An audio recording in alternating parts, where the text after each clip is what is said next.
entertainment, barbecue, and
Freedom,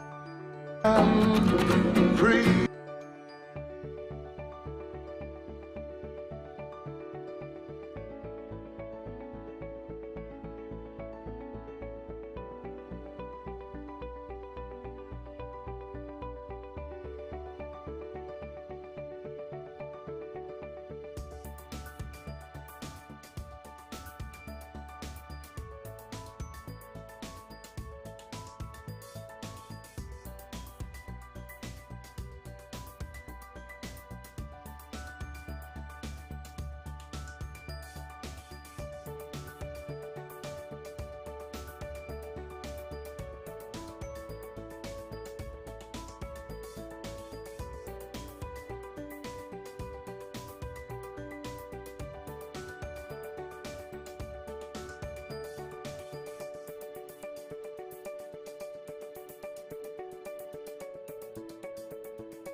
need a lot of love and compliance. You need a lot of. You need a lot of love and compliance. You need a lot of freak show. Here we go. Welcome to the freak show. Here we go. Welcome to the freak show. Here we go. Welcome to the freak show. Here we go. Welcome to the freak show. Here we go. Welcome to the freak show. Here we go. Welcome to the freak show. Here we go. Welcome to the freak show. Here we go. Love, love.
freedom, freedom, freedom, freedom, freedom, freedom, freedom, freedom. Sometimes I feel like a motherless child. Sometimes I feel like a motherless child. Sometimes I feel like a motherless child. It's a long way from my home.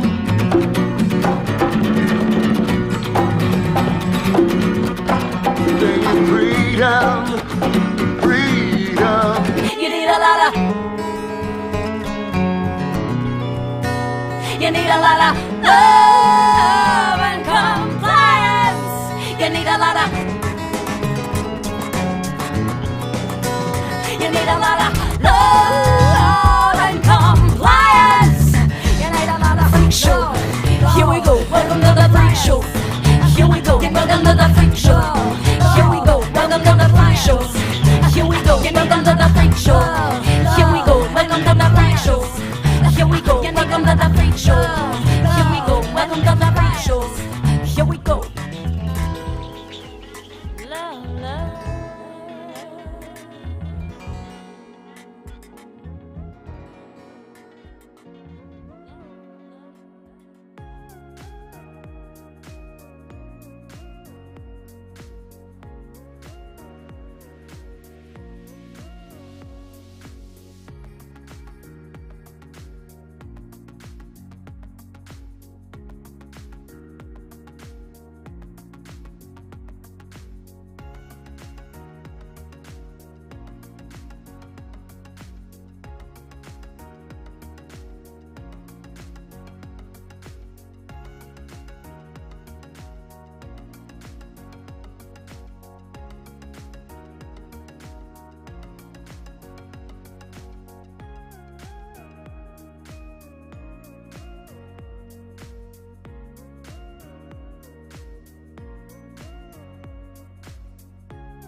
Welcome, welcome, welcome, everybody. It's so nice to see a lovely audience here in Saskatoon. How's everybody feeling today? Sounds good. Okay, awesome. Well, it's so nice to have you. My name is Laura Negraeff, and I will be your host for this evening. I'm very excited to be joined here with the audience here and on the stream, as well as our audience at the Artesian in Regina. As many of you know, if you've joined us before or if this is your first time, we always like to start our show with a land acknowledgement. And tonight, I gave a lot of thought as to what that meant to me and to us at this time.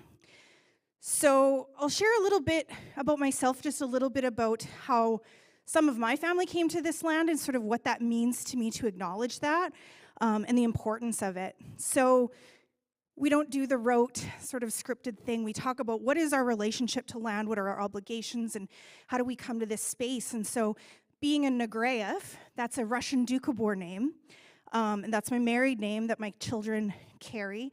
And the Russian Doukhobor Negraeffs, they actually came to Saskatchewan in the late 1800s.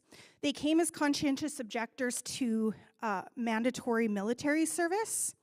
So Canada opened their doors and allowed them to create a home where they settled in eastern Saskatchewan with many other families, many of them Ukrainian.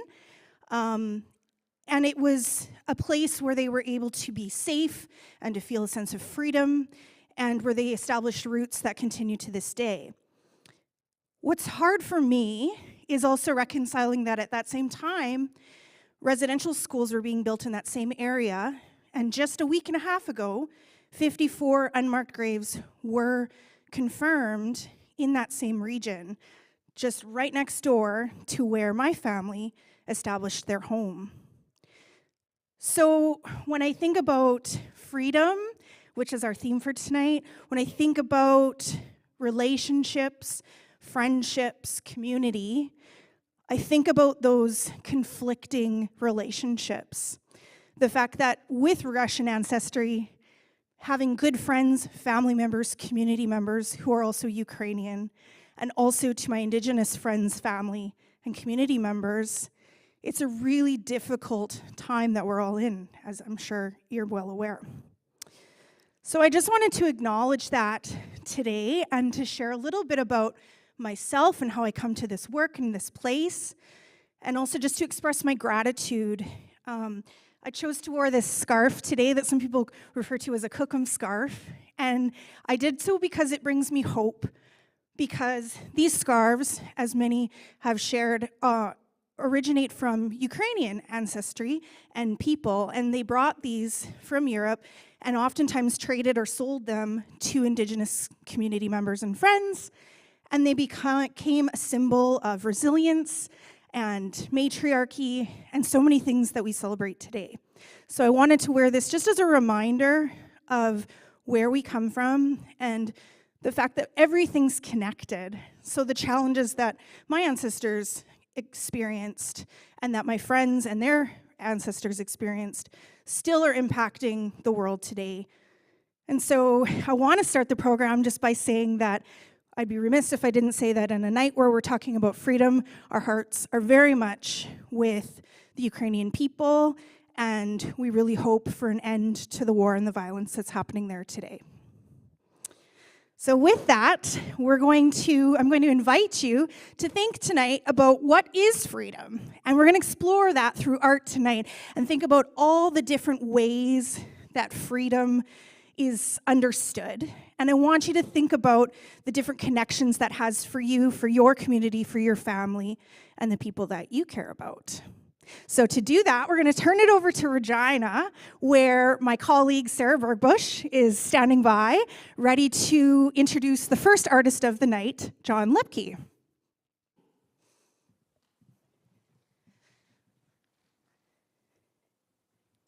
Hi, Laura.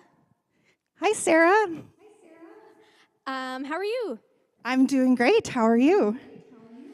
I am well. Yeah, so our first artist of the night is John Lepke. He is a member of the community arts organization from Regina called Listen to Dis. And Listen to Dis is the only disability-led arts organization in Saskatchewan. So I feel really lucky that we're able to include them in this show tonight. And John is a really amazing artist, and he is pursuing his MBA currently at the University of Regina, and he used to play wheelchair basketball and wheelchair rugby, and on a national level, which is really interesting. And yeah, I'd like to ask John more about how that has informed his arts practice, because I think he has some interesting anecdotes about that. And he's going to tune in Sure. on the VMix. Oh, he's here. Yeah. Hi, Hi. John. Welcome to the show. I was just telling Thank you for having me and us.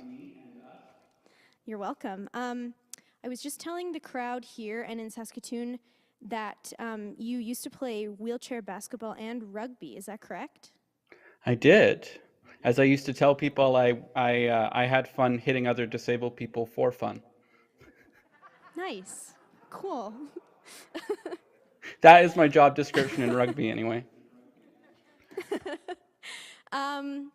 So tonight, John, you have prepared a rant for us. Could you speak a little bit about sort of what inspired you to write the rant and what freedom means to you, and yeah, what we can expect from your rant?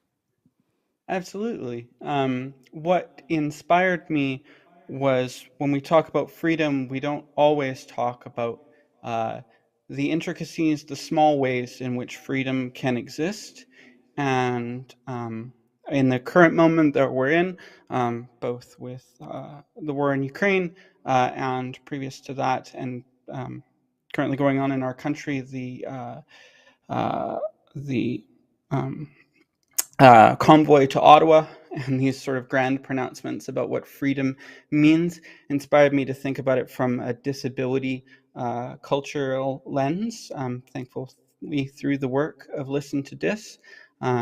And, you know, in much the same way that MC was talking about land acknowledgement, also really important for us to remember that disability culture and disability knowledge is owes a great debt to both Indigenous culture and particularly Black cultural history. So that's also part of the freedom that we're talking about. Okay, interesting. Thanks, John. Do you have a title for your rant? I do. It's called Fuck Freedom, Let's Talk About Survival. Cool. I like it. Well, yeah. bold. And if we're ready, I can begin. Yeah, thanks for speaking about, well, I guess one more thing before you begin. Thanks Yeah, for sure. speaking about how, yeah, disability culture has taken a lot and been influenced by Indigenous culture, and yeah, thanks for sharing that. I didn't know that. Take it away, John. Thank you.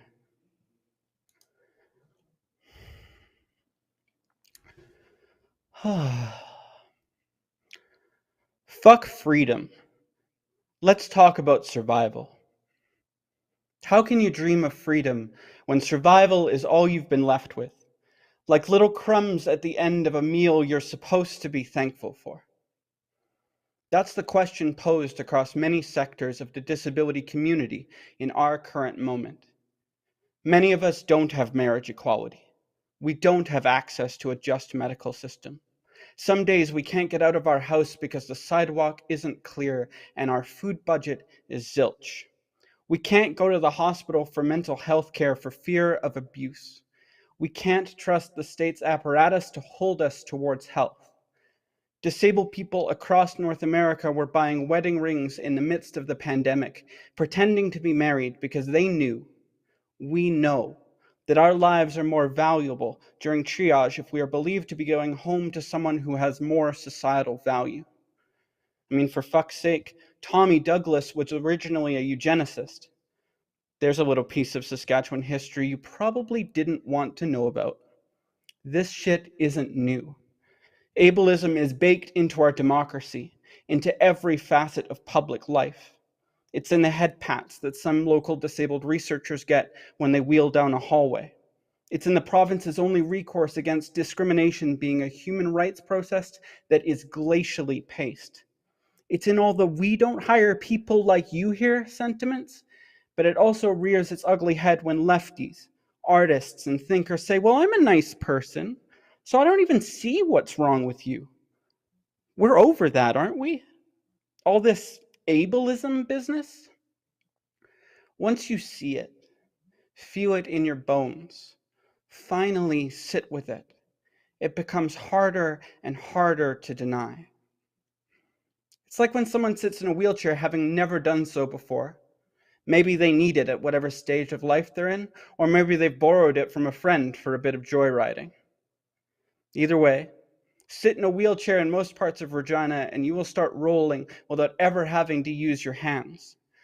Your feet probably couldn't discern that slight difference in elevation, but those wheels sure can. So many suffer from main character syndrome, their particular version of freedom being the only one that matters, that's supposedly worth fighting for. But when certain people talk about freedom as a general concept, I'm often tempted, as the argumentative and loud cripple that I am, to ask what they mean in the same way you ask a misogynistic dude bro to explain his awful jokes. So can you lay out for me why that joke that made fun of your girlfriend was funny? Well, want another drink? Can you lay out for me how your freedom is intersectional? How are you supporting people other than you? Freedom! To be clear, this isn't just a non-disabled know-nothing problem. The transphobic governor of Texas is a wheelchair user. Madison Cawthorn, the American congressman who is at best a Nazi sympathizer, is also disabled. Our community needs to own this too. So, my apologies if I'm not particularly forgiving of those who scream freedom while trying to burn an apartment building down. For those who bellow racist slurs in the name of some disillusioned crusade. Freedom isn't threatening politicians, journalists, fellow citizens, or anyone you happen to disagree with. It's not causing a scene that prevents an ambulance from reaching its destination. That's called terrorism.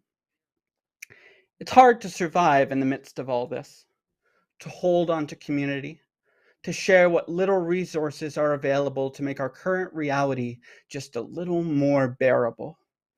The pandemic has shown that disabled people are, on the whole, as unwanted as ever. The Saskatchewan government gave Saskatchewan Assured Income for Disability, SAID, recipients $50 for COVID more than a year ago. What would you buy with $50? A single box of N95s is more than that. But that's what counts as support in this province. A drop in the bucket, a tone-deficient spit in the face. They've clawed back CERB, which, by the way, was far more than any average disability payment in Canada. They've pretended to care, parroting the current company line that it's only the unvaccinated who are at risk, something that is demonstrably untrue according to the latest medical research. What survival meant 2 years ago is radically different to what it entails now. Not that our provincial leadership understands that. They think everything is a back-to-work program. I am a working crip, and I, for one, would love some rest during a set of global catastrophes. But during those catastrophes, disabled people are always left behind. Wildfires, winter storms, medical equipment malfunctions, European warfare instigated by a Russian dictator. In every case, disabled people are faced with no answers to impossible questions. So, until those parading to Ottawa in some sort of perverse carnival understand the intricacies of true oppression in this country, until they stop their yapping and make a choice to protect people, I suggest they keep the word freedom out of their fucking mouths. Thank you. Thank you so much, John. That was fantastic. You're welcome.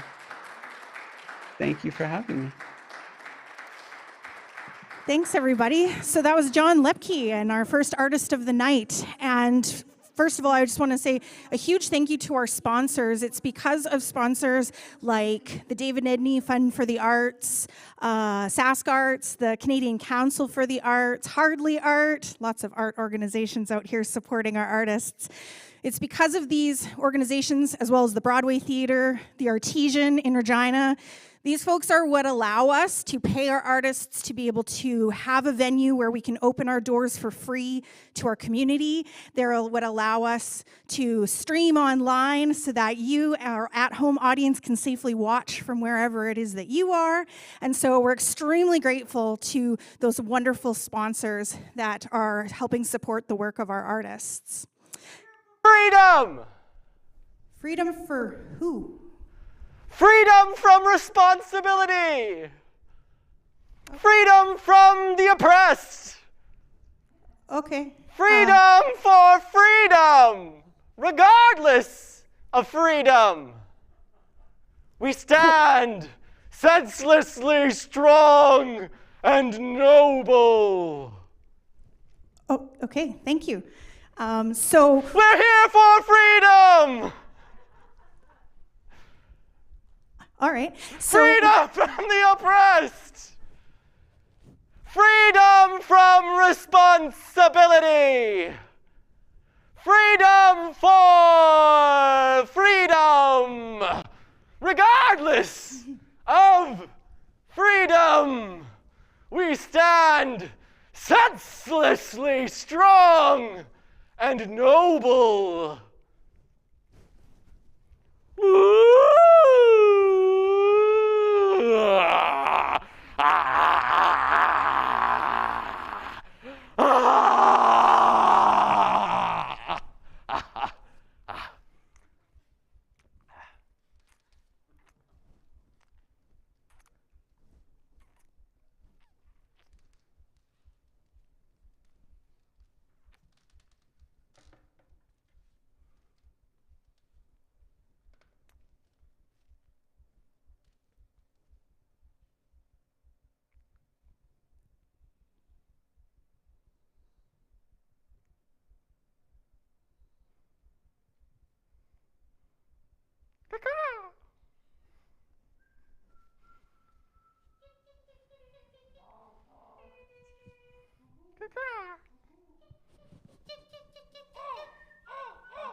Freedom, freedom, freedom, freedom, freedom, freedom, freedom, freedom.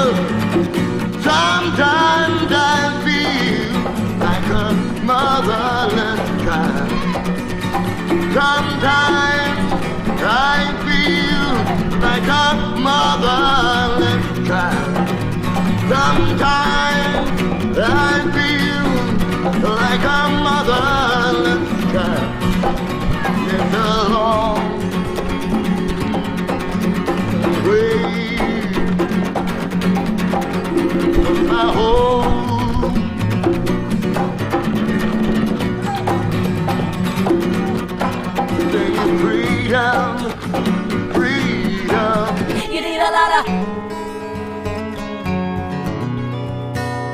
need a lot of love and compliance. You need a lot of. You need a lot of love and compliance. You need a lot of freak show. Here we go. Welcome to the freak show. Here we go. Welcome to the freak show. Here we go. Welcome to the freak show. Here we go. Welcome to the freak show. Here we go. Welcome to the freak show. Here we go. Welcome to the freak show. Here we go. Welcome to the freak show. Here we go. Love, love.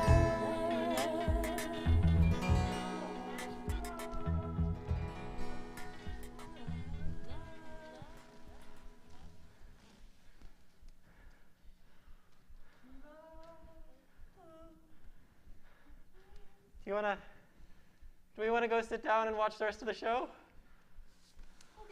Okay. Yeah. Okay. Okay. Yeah.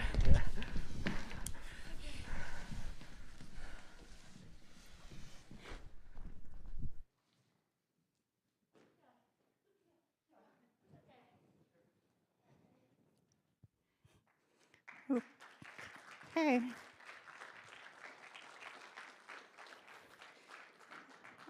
I'm being told that was Kazam Dance Company. So that was that. And moving right along, as I was saying before I was interrupted, that we have many wonderful partners who help us to bring this programming throughout the province. We have partnered with groups in North Battleford, PA, Regina, Saskatoon, obviously. We've got partners all over the province, and we're able to work with them. Unfortunately, because of some of the conditions around COVID and things like that, we haven't been able to gather physically with some of our friends at Lyric and Spark and Battleford community players as we like, but we are still thinking of them and connecting with them, and we look forward to working together face-to-face again very soon. But one of those partners, as you know, and we saw them earlier, is Some Theatre Regina. So for the next part of our program, we're going to flip right back to them. So Sarah, are you there? Yes, I am here. Hello, Sarah. Hello. So for this next segment of our show, I'm pleased to present a music video that was created by Listen to This and their resident band. And it was created by the members of the theater company, and you'll notice some familiar faces in it, probably, such as Bongani Musa and Amanda Zielinski, who've both appeared on an episode of The Last Sunday previously. And the music video is, it grew out of themes of experiencing pleasure in the body and what that means as for somebody who lives in a body that is othered or a disabled body. And the music video is called Sea of Love. And I think there are some sensual aspects to the video and song, and it's the hope of the artist who created it that this will provide like an intimate understanding of the extraordinary beauty that lives within all of our bodies, especially bodies who are othered and bodies who are disabled. And it's great to include, I'm really pleased that we're including this video in our episode about freedom, because I think it's a wonderful reflection on the pleasure and enjoyment that we find in all shapes and sizes of bodies. Yeah, please enjoy.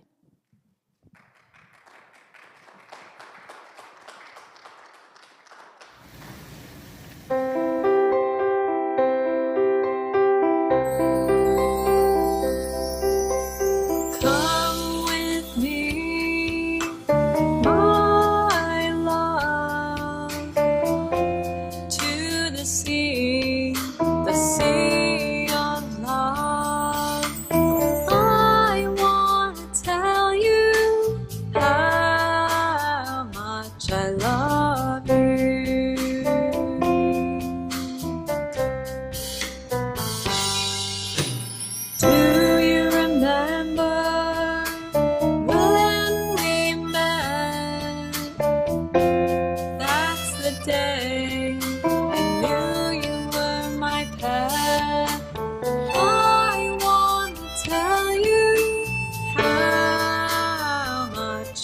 love you.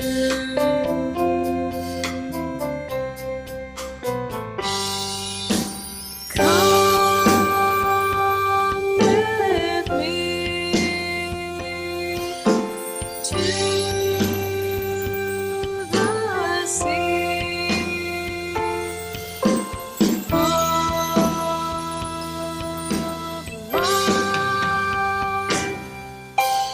Come with me, my love, to the sea of love.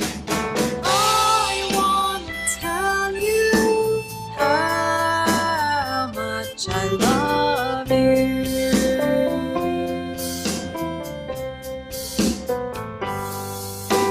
Do you remember when we met?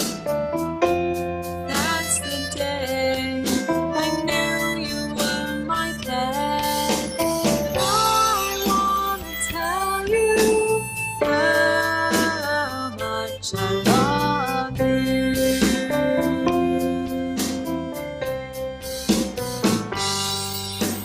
I want to tell you how much I love you.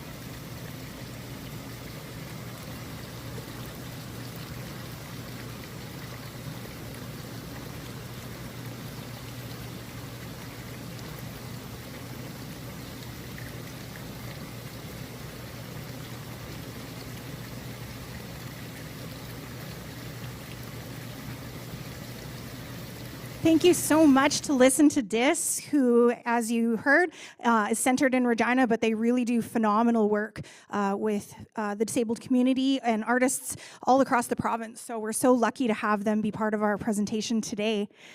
So moving along comes to the headliner of our show every evening. So once a month, every last Sunday of the month, we feature what Joel often says is probably the brand newest play. He doesn't say it like that, but the newest play in the world. So you are very fortunate tonight to be seeing a play written by Madeline Dahlem, and it's being performed tonight by Kent Allen, Lisa Bayless, and Jason Ewan. Please put your hands together for Socrates Must Die.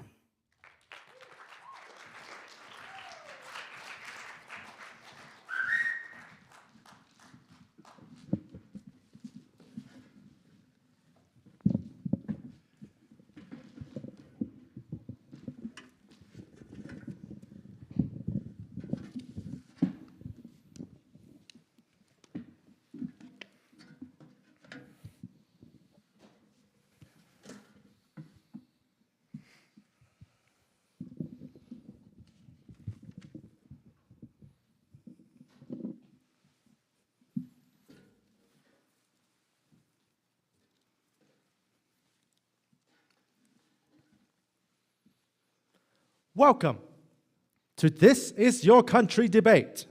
The resolution before the House is, be it resolved that Socrates must die.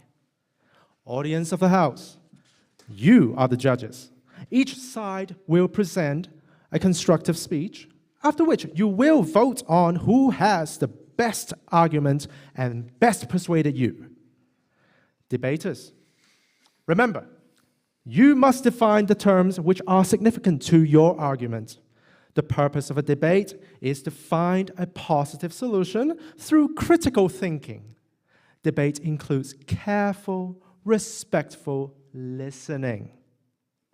We are following the rules of parliamentary debate, which means that debaters can ask a question at any time and that heckling is permitted, provided it is witty and quick. All righty. Affirmative. to you. Thank you, Mr. Chairman. The resolution before us is, be it resolved that Socrates must die. In the context of this debate, Socrates represents the Canadian government. Why must Socrates die?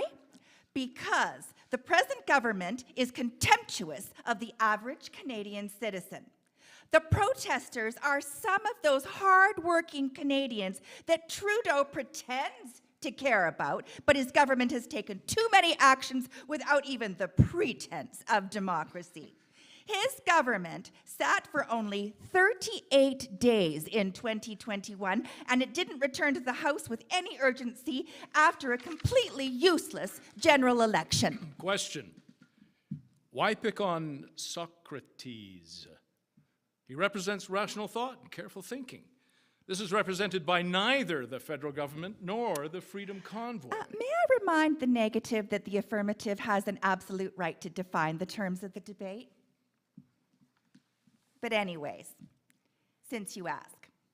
In ancient Greece, private citizens had the right to bring fellow citizens to trial. Socrates was upsetting the public good. He was brought to trial and convicted. And that is what the Freedom Convoy is doing, putting Trudeau on trial. Question. Please define the word freedom. It seems central to the issue. Freedom is the absolute right to do what I believe is right for me and mine. I will no longer be ignored. Mr. Chairman, the affirmative is proposing anarchy. If each and every citizen of our country is committed only to what is best for him or her or them, there is no common purpose. And Socrates understood that. I refuse to accept the affirmative's definition of freedom. Freedom must be defined within the context of a free and open society with democratically elected governments. 1 in 5 voted for Trudeau. 1 out of 5. More than would vote for you. But the freedom of individuals is real, but is circumscribed by the desire to do no harm to their fellow citizens, whose right to freedom equals theirs. And if Socrates were alive today, he would insist on the proper definition and understanding of the words which underpin our democracy. Good Lord. Mr. Chairman, I got lost in that word soup. Too many letters?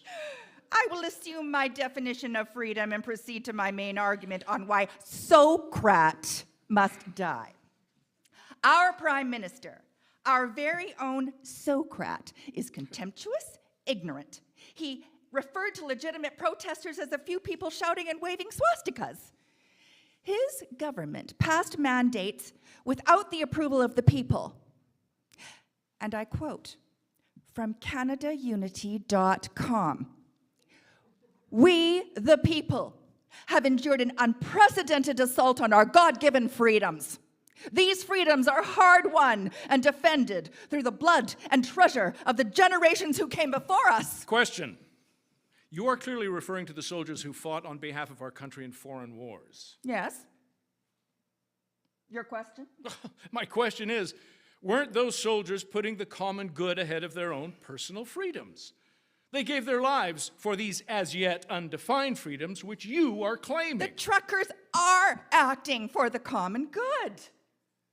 Like those brave soldiers, they are taking action. From the comfort of their trucks. The federal government has removed our basic freedoms without adequate justification because of unsubstantiated, obstinate fear. Question. Do you not think 36,000 Canadian deaths from COVID to be a substantiated reason for mask and vaccine mandates? I don't believe those statistics. Oh. To conclude, be it resolved that Socrates must die. Our ivory tower, entitled Socrates, was elected by less than 20% of the Canadian electorate. He does not represent me. We must put an end to left-wing, liberal, namby-pamby protectionism. We own our own bodies. Our children are our own to protect in our own way. Our governments are not listening to us. We must reclaim our freedom. And we have. Thank you. Thank you, affirmative. I will now ask the negative to present his case. Thank you, Mr. Chairman. When I use a word, Humpty Dumpty said, in a rather scornful tone, "I mean just what I choose it to mean, neither more nor less." In my opponent's definition of freedom, you actually find the definition of license. Now, license is the freedom to behave as one wishes, especially in a way which results in excessive or unacceptable behavior. Talking truckers here, licenses. The border blockades have clearly been excessive and unacceptable behavior. But it worked. The occupation of Ottawa has clearly infringed upon the charter rights of Ottawa citizens, to wit, the right to security of person, the right to not be subject to cruel and unusual punishment, such as the blaring of air horns at all hours. And worse than a needle in the arm? Honorable judges, the affirmative has rightly pointed out that Prime Minister Trudeau was elected by less than 20% of Canadian voters. I would like to point out to my honorable opponent that the same percentage of Canadians are holding the rest of the country hostage by refusing to get vaccinated. That choice is by a self-entitled bunch of selfish Canadian-affected veterans, the elderly, the immunocompromised, the school children, the disabled, as we heard so eloquently this evening. People helpless to protect themselves because of a minority group's insistence on their freedom. So stay home. Everybody stays home. I wish you would have. Honorable judges, I am here before you to argue that Socrates must not die. Historically, Socrates died by poisoning. From his vaccine. If he were alive today, he would wonder at the Humpty Dumpty virtual universe where words have lost their meaning, where the idea of community is lost, where people have realigned themselves according to ideology, and ideology is expressed in hollow, ringing phrases that do not stand under national scrutiny. We need for Socrates to be alive today. For democracies to survive, we need for every citizen to use reason, to ask rational questions. We need to be clear in the words we choose Humpty Dumpty, to speak use. white. Order. Truck off. Order. Truck, Trudeau. Order. Truck you. Truck No, order. Stop it! I must remind both speakers that heckles should not lower the discourse. We are here to explore an issue democratically, fairly. Thank you, Mr. Chair. In preparing for this debate, Mr. Chairman, I perused the material posted on the freedomconvoy.ca website, and I fear, Mr. Chairman, that these freedom fighters have confused a street fair with legitimate political protest. From Winnipeg, we learn that Freedom Friday will be followed by Family Fun Day, with a huge outdoor obstacle course. Yeah, with trucks. Children's entertainer, craft tables, cookie decorating, and more. The Fredericton Freedom Fighters are sponsored by Vibe Entertainment, barbecue and hot chocolate available. Ottawa has hot tubs and bouncy castles. And CanadaUnity.com, also quoted by my honorable opponent, wants to make it easy. Drive through your town and show others that you stand for freedom. Why not protest from the comfort and warmth of your vehicle? It couldn't be easier. Unlike the greatest generation, we are not being asked to storm a beach under gunfire. Question, are you saying that making it fun makes the protest less genuine? I am saying that a protest which has turned into an occupation, which has caused great economic and emotional hardship to innocent bystanders and legitimate businesses, is not a tailgate party. I am saying that a protest where the participants are in effect hiding inside their vehicles is not genuinely democratic and is truly not courageous. But Trudeau can hide at Harrington Lake. In conclusion, honorable judges, because the affirmative has selfishly subverted the word freedom, she has proven beyond all doubt why Socrates must not die. Socrates. Speakers, thank you for your constructive speeches.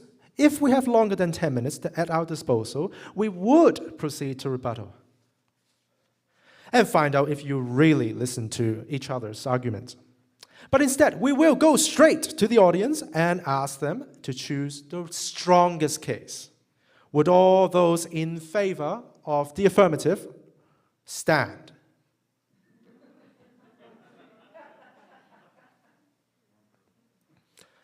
Would all those in favor of the negative stand? Well, well. There we have it. Yes. The debate has been won by negatives. Thank you very much. Thank you, Mr. Chairman. It was an excellent debate. Thank you.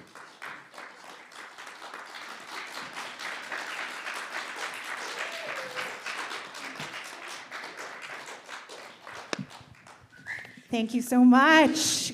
Let's have one more round of applause for the newest play in the world. Wonderful job, everyone. Thank you so much. So, for those of you at home that couldn't see what the audience was doing, it seemed that it was pretty decisive that Socrates must not die. So, that's good news for Socrates, I guess. So, for our final artist feature for the evening, we're going to throw it back to Regina, where my colleague Joel Birnbaum is standing by with our special guest. Joel, are you there? I'm here, Laura. Hello, Good to see Joel. everyone in Saskatoon.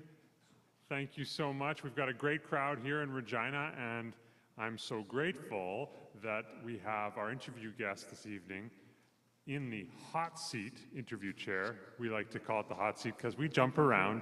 The Canada Research Chair in Socially Engaged Theatre here at the University of Regina on Treaty 4 territory, Mr. Taiwo Afolabi, everyone. Taiwo.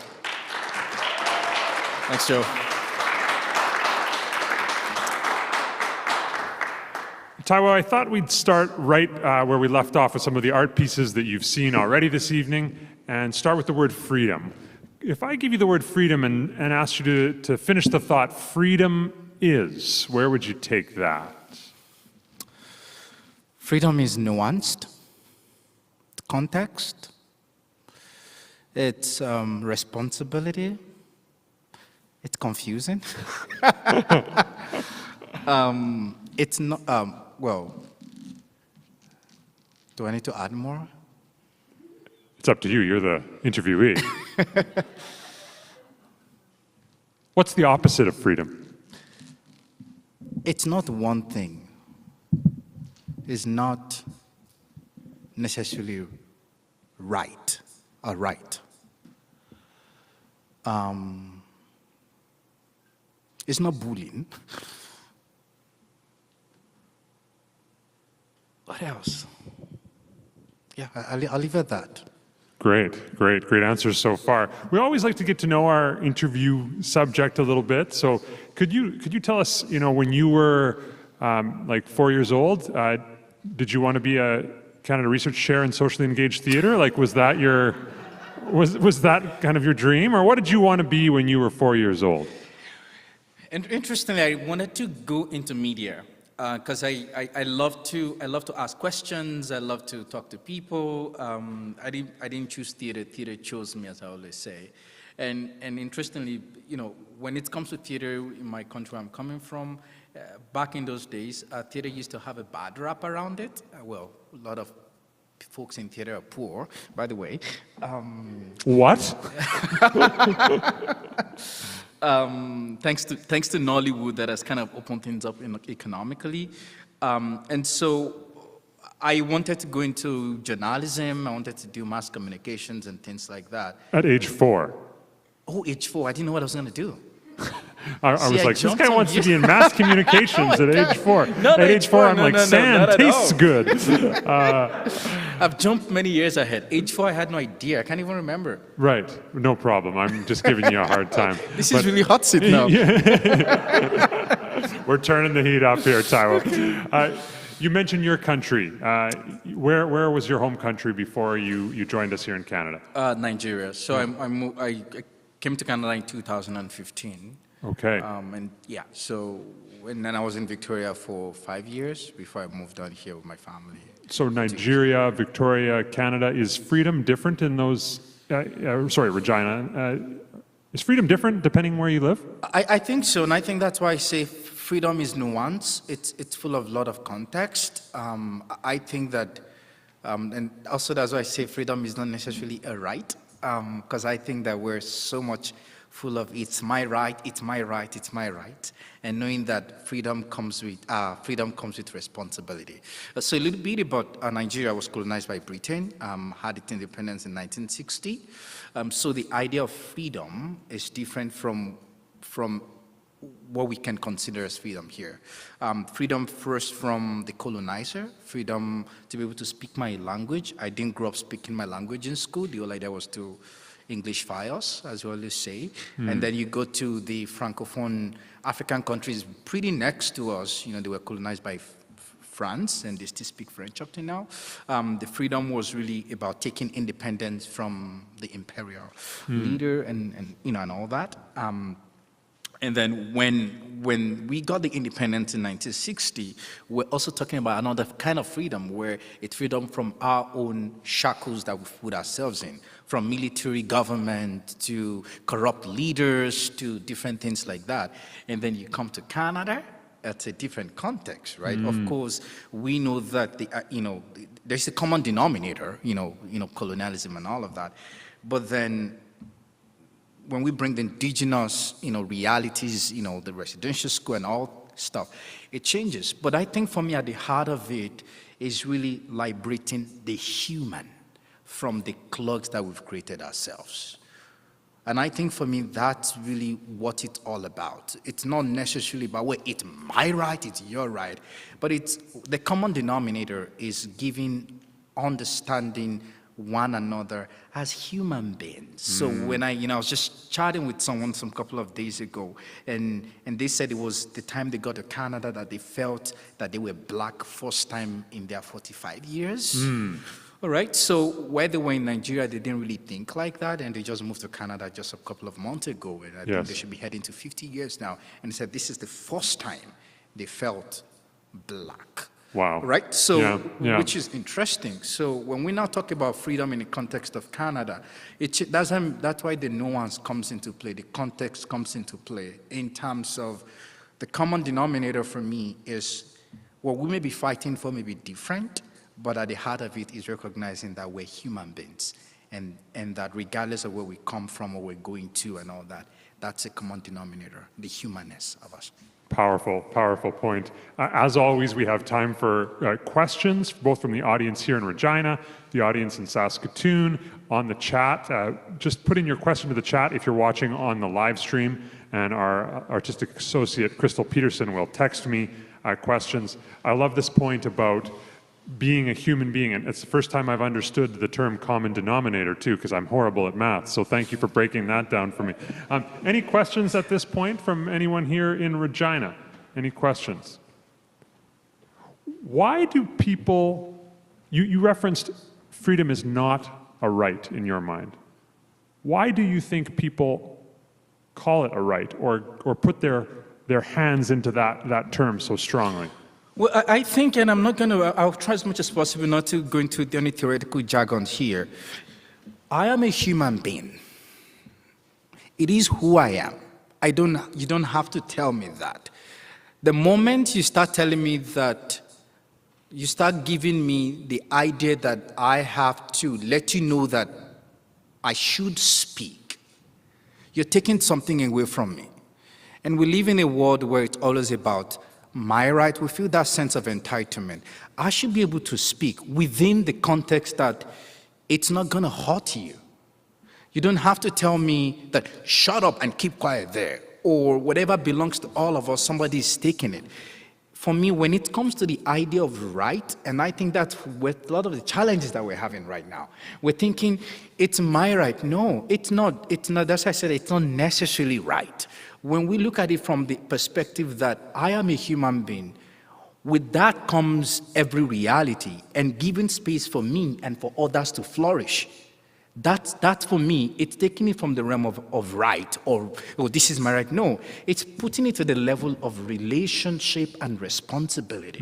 It's bringing it to the level of reciprocity, that it's not about how I look. Why must it be that because I am black or because I'm indigenous, and then you feel like I'm less logical, or I'm inferior?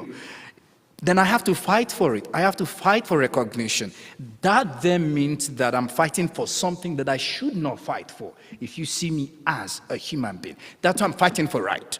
The whole idea of freedom, part of the historical reality, is the freedom of human beings, the freedom, right to speak, right to this, right to that. I'm just reminded of George Orwell, Animal Farm, right? Every one of us should be equal. We're human beings. You have the blood flowing in your stream. But then the moment we think that this separates me from this, whether by beautiful dance, the sea of love, whether by how I look or my ableism or whatever, the moment we start moving into that realm, then we shorten other people. Then I have to fight for something. I don't have to fight for it. I am a human being. I should be able to talk. I should go somewhere, But where does that entitlement come from? Because you're saying entitlement is getting in the way of that? Exactly. Entitlement is getting in the way of us all being in relationship? And recognizing the other. Recognizing that, Joe, you're a human being just as I am, whether you're white or my 3-year-old will say nobody's white. It's like, you're fair, not white. Well, let's have that conversation anyway. But then we have been indoctrinated, whether by means of socialization, media, the curriculum, and things like that, that there is a supremacy somewhere. There is a dominance somewhere. We're not coming back to that idea that there is a common denominator. We're human beings. And so that entitlement is being, whether we are aware or not, conscious or not, we're kind of schooled in that way. That each time we come to a room, there's this aura of entitlement. There's this aura of arrogance. That the other person now need to now say, hey, I'm here now. Well, you can't talk to me like that. You can't be misogynistic to your wife. You can't say that. You can't say. But what if we understand that it's not about my right. It's not about my entitlement, knowing that we're human beings. As human beings, relationship is critical. Reciprocity is critical. One of the things that my parents taught me when we were growing up is you have to treat others how you want them to treat you. Yes. So if you don't treat me well, whether on the basis of economy, on the basis of race, on the basis of whatever, you don't treat me right, you don't treat the other person right, don't expect the right treatment. And this may look very simple, but if we bring that to every detail of what we do, then it becomes a relationship rather than entitlement or feeling like, oh, I have to fight for this, I have to fight for that. Yes, this idea of having to fight for. We're going to come back to that. Any questions at this time here in Regina? Yes, question from the front row, and I will repeat the question just so the folks on the broadcast can hear it, but if you could ask your question first. Hi, good to see you again. I'm curious because these days it's very popular to not talk about we're all humans, but rather these days it's popular to say we have to recognize color. We shouldn't be colorblind. We shouldn't strive to treat everyone the same. We need to recognize difference. And you seem to be saying something different, or am I misunderstanding it? Just before Taiwo responds, I'm going to paraphrase your question. Thank you for your question.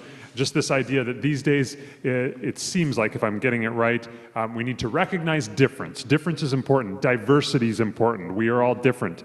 We need to have it's Black History Month. We're recognizing the Black history this month. We have land acknowledgements. But you're advocating for we're all one. We're all human. Or is this misunderstood? I think that what I'm saying here, again, I'm going to go back to the idea of nuance, because I think when people use that, most of the time when people say, well, I don't see color and all of that, there are other elements to it. What I'm advocating for, I'm speaking to, is that I'm not saying we should not recognize color. That's important, because from a historical perspective, when I come to the room and I know that there have been some people or some race or whatever faction we say, that they have been silenced over time. I need to recognize that and then say, how do I bring myself to that point of understanding and making people know that this should not be. We're human beings. We should treat ourselves with dignity.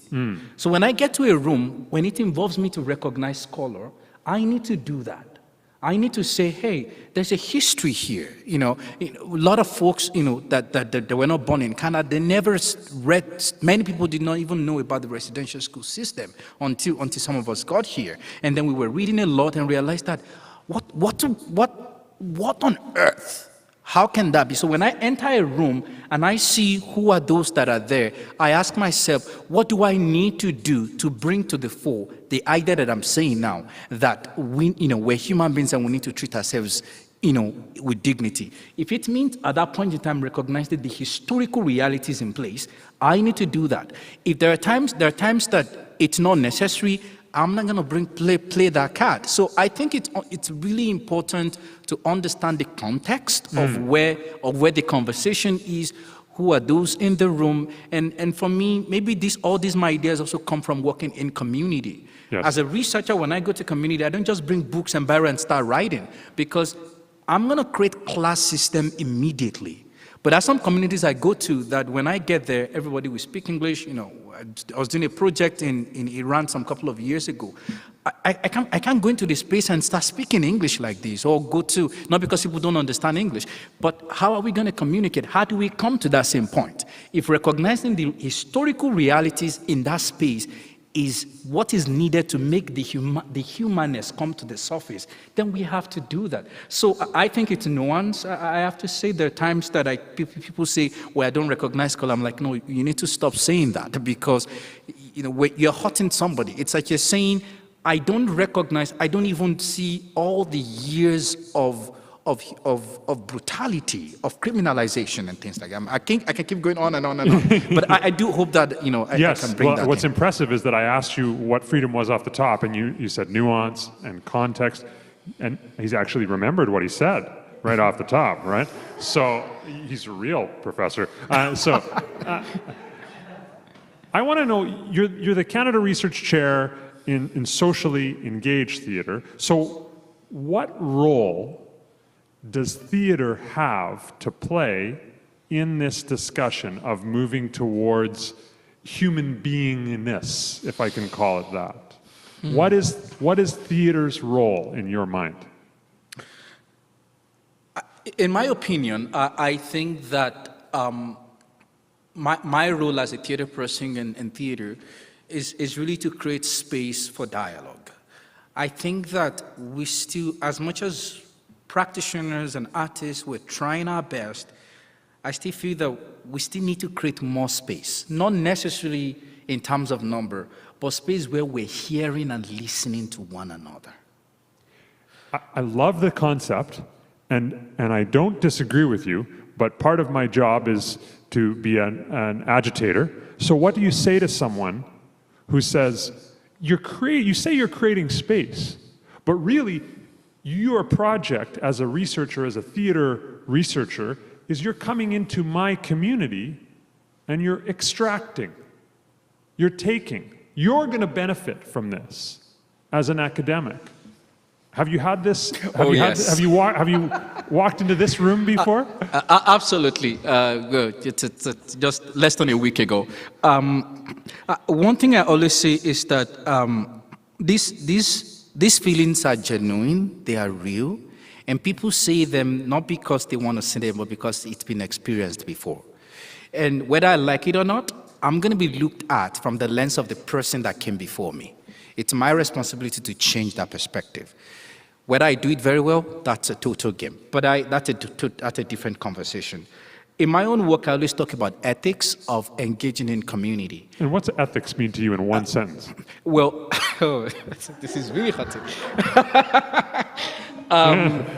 We turned up the heat there, yeah. Well, one sentence. I always say ethics means doing things right at a certain time, in a certain place, with a certain people. It's a good sentence. You used a few commas, but no, I like it. I like it because you come back to context, right? Context. Your ethics may change.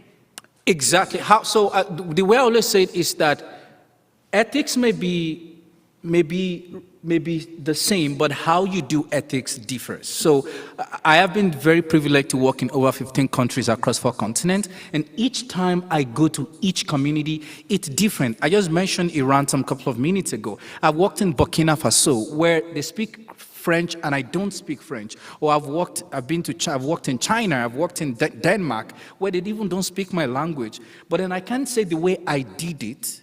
What I want to do is I want to ensure that I create a space where we listen. Now, when I say create space, I'm not saying that we're all the same, then we come to that space. What I mean is that different people, blue, red, white, yellow, black, whatever, we all come to the space to listen. Now, the way we would do listening in Denmark may be different from the way we do listening in Canada. Even the way we do listening in Victoria, where I'm coming from, I'm beginning to realize it's different from how we do it here on the prairies. And that's because we're at different points in this conversation than one another. So I think to go back to tie that to your question is that it's now understanding who are those in the room, what perspectives are in the room, and how can we come to that point where we truly listen.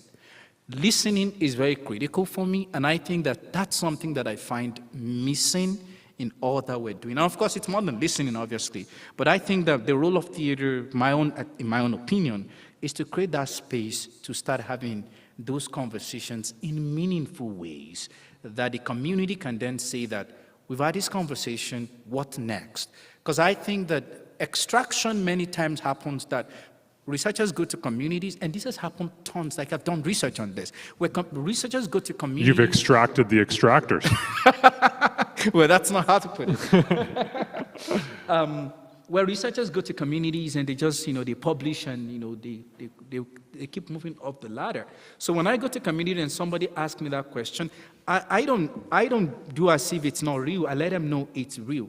But I try to be transparent. I try to be honest as much as I can. Because there are realities around these things, right? You're a researcher, there are so many responsibilities that is involved. And even within the community, some might be interested in going down the, every step with you. Some are not interested, some are not. Recently I'm doing a project and I did tell the community, we're a community and we try to define that in one way. And I said something, I said, ultimately, somebody needs to take the responsibility. Yes. Somebody needs to write that grant. Yeah. Somebody needs to put that poster on. Somebody needs to do that. Are you able to do that? Yeah. Right, so we need to start having, for me, that's why I say that my role is then to come to that community and create that space where we can start having those conversations in genuine ways that can hopefully produce results by bringing other stakeholders into it. That's a different conversation, yes. But bringing in other stakeholders that can actually move us forward. And listen in different ways. What a fantastic idea that we speak different languages, but we also listen in different ways. Time for one more question, either from the folks here in Regina or over the live stream or in Saskatoon. Yes? You mentioned George Orwell and do you have any other novels or plays or TV shows that maybe teach those listening philosophies that you're talking about? I'll repeat the question just for the folks in the live stream. Taiwo mentioned earlier in the interview George Orwell's Animal Farm. The question was, are there any other novels, plays, pieces of art that teach some of the ideas that we're talking about in this interview? Yes, there are a lot of them, and my own growing is not in this part of the world, so a lot of my examples might be very Nigerian or very African. And maybe it might be a way for folks to actually, go read more about it. The guy that won the Nobel Prize for Literature in 1936, Wole Soyinka, wrote a play titled Death and the King's Horseman. It's a phenomenal play, and it's really based from the Yoruba cosmology and things like that. There is a filmmaker in Nigeria called Tunde Kelani, and he's written and done a lot of work around some of these ideas, really digging deep into Yoruba, ideas and how these things inform what we do. And he's done a lot of work. His name is Tunde Kelani. We're actually going to be screening his film sometimes, March 18th. In Regina, so that's sorry, I just plugged that in there. Shameless plug. That's okay. I know, so right? You're allowed. Yeah. So I have some couple of examples like that, and again I read plays across, like I've read Arthur Fugard in South Africa, and different plays from different contexts. So I would say those are some of the examples that I can cite that are obviously not from here, but I think they kind of help us to start thinking about some of these ideas in meaningful ways and how people are able to navigate through cultures and dispensations. Thank you for the recommendations. Last question for tonight. We could talk, really could talk to Taiwo all night, but last question for now, for this conversation, for this space that we've created. You mentioned your daughter. You have 2 children. So time to be a parent and a scholar and an artist. And your daughter doesn't see, you said, who's white, who's black, right? This idea of children not seeing color. How are you going to teach your children about race? That's a good question, a tough one, because that question came to me some couple of years ago.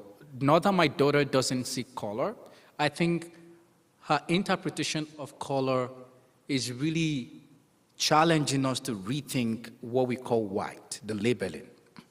And that's a different conversation. But to answer your question is that myself and my wife, who's very amazing in taking care of the babies while I'm here with the grannies,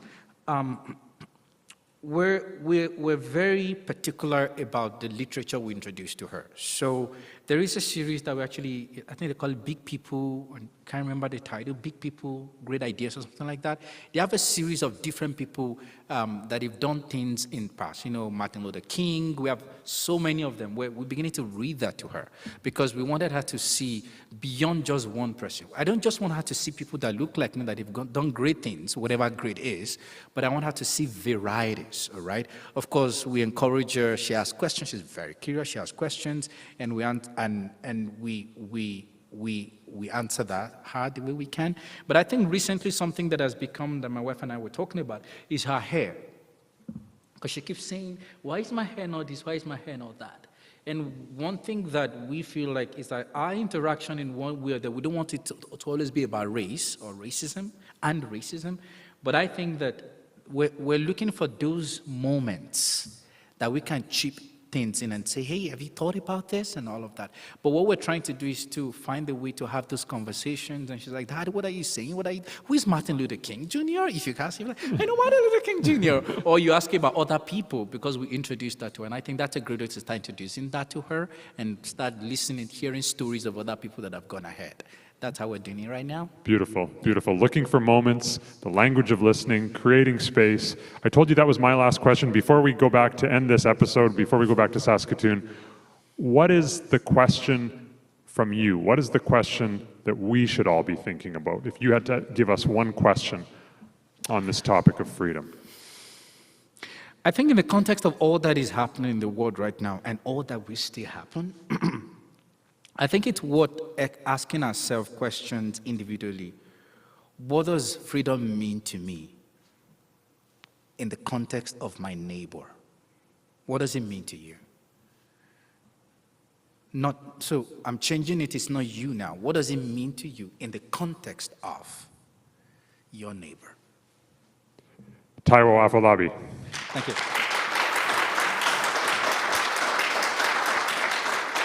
Thank you. Thank you, Taiwo. Looking forward to many more conversations, many more created spaces. So grateful to have you in our province and so grateful to be here at the Artesian in Regina on Treaty 4. Thank you to Creative City Centre as well and Tyler Toppings, who work with us in partnership to make this part of the broadcast possible. And now, Laura, back to you in Saskatoon. Thank you. Thanks, Joel. Thanks, Taiwo. So wonderful to hear your conversation and to be able to be a listener as you shared your knowledge. It was great. So we've reached that time of the day, my friends, where we're just going to close things off for the evening. However, that being said, our hope always is that you use this night as a spark. We don't want this to be an event that ends when you go home or when you log off your computer. We want this to spark a dialogue. We want this to build community. And there's a few ways you can do that. So one of the questions out of Regina was, what are some great books on some of the topics you're speaking about? And we're really lucky that we have partners in both Saskatoon and Regina's public libraries. Our wonderful librarians at both locations have put together lists of books that they would recommend or different resources that will help you to learn more about the things we've talked about today. And if there is something that's missing from the list and there's something that you're really excited and you heard tonight and it really inspired you, talk to those librarians. They are the most helpful, wonderful people in the world. I don't know where I'd be without a librarian. So definitely hit those lists up. You can check them out on some theaters' website. Or you can go right into the branch. Another thing that you can do to get involved, we heard Taiwo talk about reciprocity and the importance of reciprocity. And we think about that a lot at Some Theater because that's one of our core values. And so we talk about the importance of when you take something, you give something back. When you have something, you share it. When you know something, you teach. And so that's something that we're always trying to do. And so there's different ways that you can get involved with us. You can come and be an audience member at our locations when we visit. Again, all our programming is free. You can share the word on social media. We're on Facebook, Instagram, and Twitter. You can also donate to Some Theater or become a subscriber. So you can make a donation as an individual, or if you sign up as a monthly donor, your donations are matched. And that's what allows us to make this art for free for everybody and be able to pay all these fantastic artists you've seen here tonight. And the last way to get involved is if you're inspired by something that you've heard, or every month on the first of the month, we announce our theme for the upcoming show. And so if something inspired you and you have a poem, a dance, a rant, a song, anything that you'd like to share, please contact us and get involved. We always talk about how Some Theater is here to build community. And so, again, we heard that echoed by our comments from Taiwo tonight. And so I would encourage you this week, as you go out into your community, to find a way to connect with somebody in your community. At our Theater in the Park shows, we always encourage a handshake with someone you've never met before. That's been a little tricky over the last couple of years. But that being said, think of something you can do for somebody in your community and just find a way to connect with one another. Because as Taiwo said, it's so important that we see each other as the human beings that we all are. So thank you for joining us tonight. We are Some Theater.